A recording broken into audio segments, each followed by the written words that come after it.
So I recently finished playing Gears of War 5 the other day, and it got me really reflecting on something that I think gets a bit overshadowed when people talk about games in the gaming industry. And I'll play a clip of that, and I'm just going to let you decide what you think it is. Is it A, story? Is it B, proportions? Or is it C, chemistry?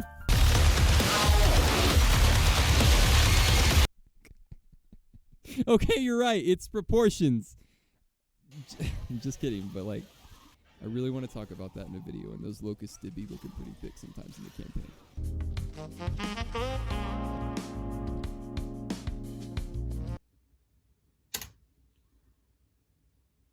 For years, games seem to stray away from the real-world fears and concerns, like allowing you to play as a shroomed-out plumber with his coked-out ghost-hunting brother as you hippity-hop your way on top of the corpses of cute little turd nuggets.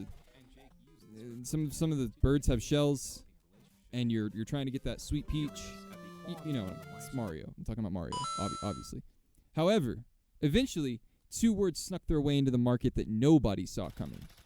Gore and violence. The two words that seem to scare your adult parents more than income tax. These two aspects of gaming have been a staple in almost every generation of video games, if you're French, since that sweet, sweet holy saint of the Gore Church, Mortal MF Combat. That's right, this game was the dude in the boy band who turned around in the photo. To him, Pluto was a real planet. To him, water tasted better with vodka. Okay, the point is, Mortal Kombat introduced us to this sweet little red thing that pumps through our veins called, and for anyone squeamish, look away. Just kidding. But for any of the 90s Spider-Man fans, thank you for getting that joke. I really appreciate you. No, you silly dork, it's blood. God. Blood is the thing that splats out when you straight clap a kid with a sniper on Blood Gulch.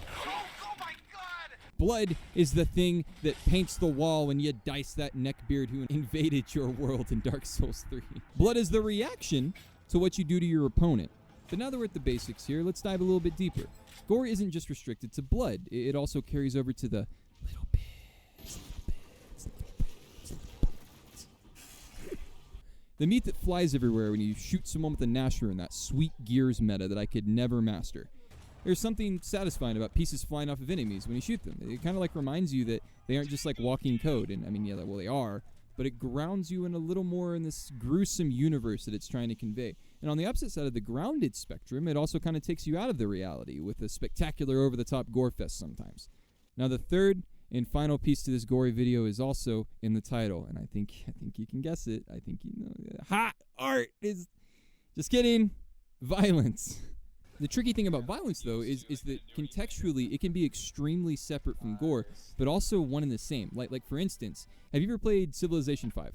In that game, you can literally nuke an entire civilization of humans, exterminating millions of lives in your quest for world domination. Like while you may not see the deaths of those millions, it's not exactly a nice little baked cake of happiness. Hell, even Mario, as mentioned before, could be considered freaking violent. Cars exploding and giant machine robots destroying cities may not be gory, but it's violent. Something I also find interesting is that for something to be violent, it doesn't necessarily need to be considered gory. But for something to be considered gory, it most definitely is going to be violent as well.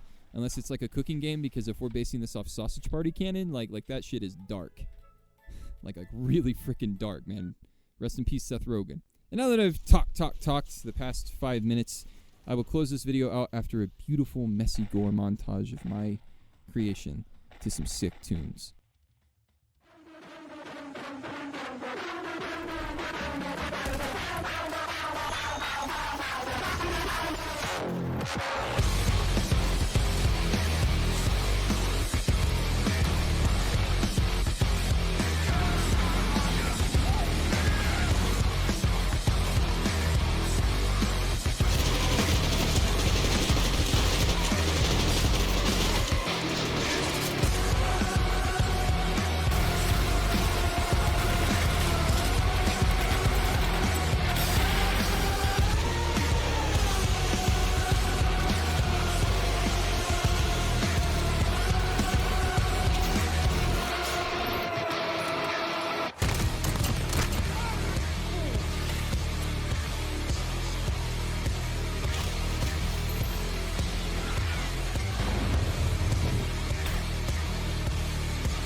He's done.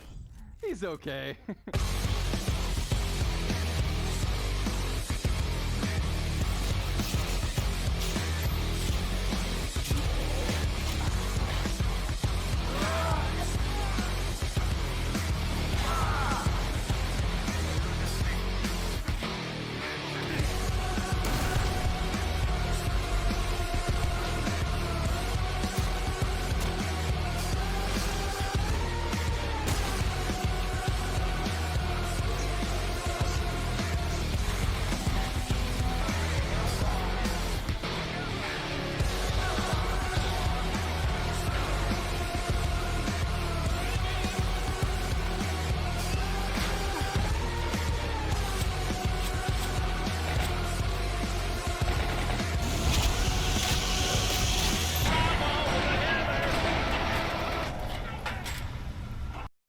Anyways, thanks for watching, friends. It's always appreciated.